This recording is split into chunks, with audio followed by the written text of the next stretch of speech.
Sabe aquele exame de sangue de rotina?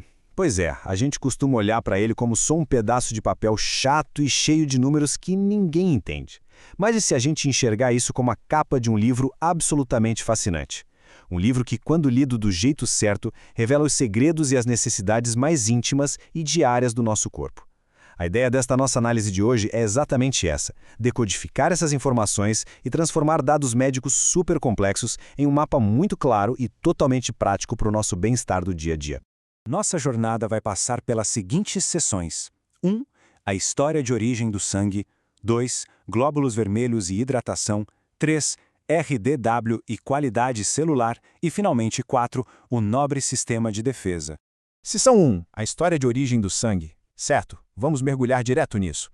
Agora, o que é realmente muito interessante aqui é a quebra de onde essa produção acontece. A gente cresce achando que o sangue é fabricado 100% dentro dos ossos, não é? E sim, a medula óssea faz ali cerca de 45% da mágica. Mas o dado que explode a cabeça é que os outros 55% são determinados diretamente pelos nossos intestinos. Literalmente mais da metade do nosso sangue depende do que a gente coloca na boca todos os dias. São as nossas escolhas alimentares que constroem a maior parte dessa vitalidade.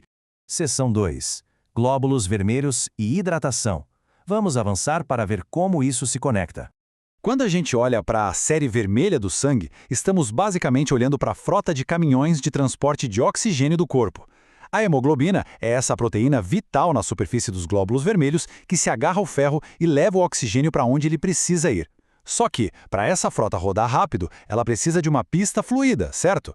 O sangue tem que ser como um rio limpo correndo rápido e não um pântano desidratado onde tudo fica atolado. E para a gente visualizar isso na prática, tem um exemplo clínico sensacional direto da nossa fonte de estudos. Imagine um exame que mostra exatamente 4,3 milhões de glóbulos vermelhos. Esse número não é só um dado ali no meio da folha, ele carrega uma instrução claríssima. E isso ilustra brilhantemente uma conversão poderosíssima que os especialistas usam. Aqueles 4,3 milhões de células batem direto com uma meta de 4,3 litros de água por dia. É uma matemática simples, mas que muda tudo. A quantidade de células dita a quantidade exata de líquido que a gente precisa colocar no corpo para que essas células consigam nadar e transportar oxigênio até o fim do dia sem pifar. E aqui tem uma chave que a gente precisa virar na cabeça urgente.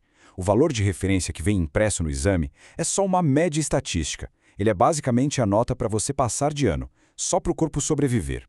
Já o valor médico é o alvo de ouro. É o número que a gente busca para não apenas sobreviver, mas para colocar o corpo funcionando no seu potencial absoluto e ideal. Então, o ponto crucial é entender como a gente mantém essa máquina rodando.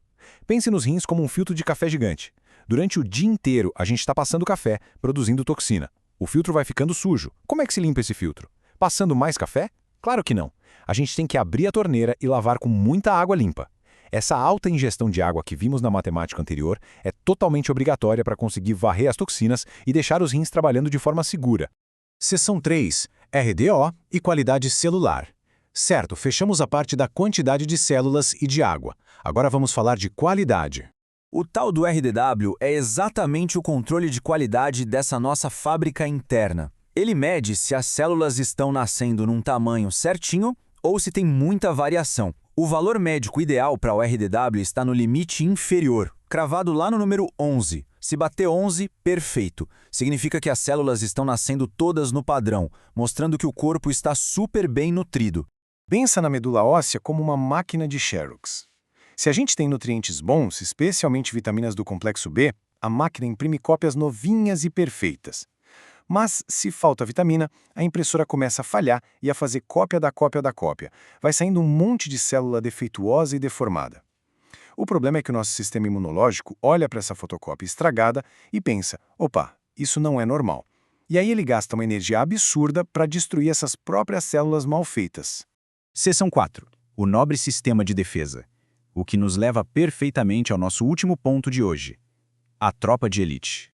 Esse sistema de defesa tem limites médicos que são super rigorosos. A gente quer os eosinófilos ali abaixo dos 2% e os basófilos, de preferência, cravados em 0. Quando esses números começam a subir no papel, é o alarme do corpo tocando. Não quer dizer que tem uma super infecção na hora, mas aponta para um sangue sujo, sabe? Grita que tem desidratação, alergia ou até mesmo parasita fazendo festa no intestino. E a analogia que a nossa fonte usa para isso é simplesmente genial. Obrigar essas células super nobres do sistema imunológico a ficarem limpando toxina que ficou ali só por falta de água é como um administrador de um hospital invadir o bloco cirúrgico, pegar o cirurgião mais top, mais bem treinado do hospital e falar: opa, vem cá lavar o chão do banheiro. É um desperdício inacreditável de recursos. A defesa acaba exausta limpando sujeira básica, em vez de ficar descansada para combater um vírus ou algo sério de verdade. Então, o que a gente tira de prático para blindar e proteger essa tropa de elite? 4 coisas rápidas. Hidratar de hora em hora para o sangue não atolar. Manter os estoques de ferro com a ferritina acima de 150 para garantir energia para o transporte. Fazer aquela desparasitação semestral para não dar trabalho inútil para o exército. E cuidar da saúde do intestino, que é onde 55% de toda a brincadeira começa. Isso tudo deixa a gente com uma questão super importante para pensar. Como é que olhar para o próximo exame de sangue com essa nova clareza vai transformar a nossa rotina? A partir de hoje, a gente não está mais olhando para um pedaço de papel confuso. Estamos olhando para um painel de controle. A matemática da água, a qualidade do xerox da nossa célula, tudo isso empodera a gente a tomar atitudes práticas todo santo dia. Fica aqui essa reflexão e muito obrigado por acompanharem mais essa exploração. Até a próxima!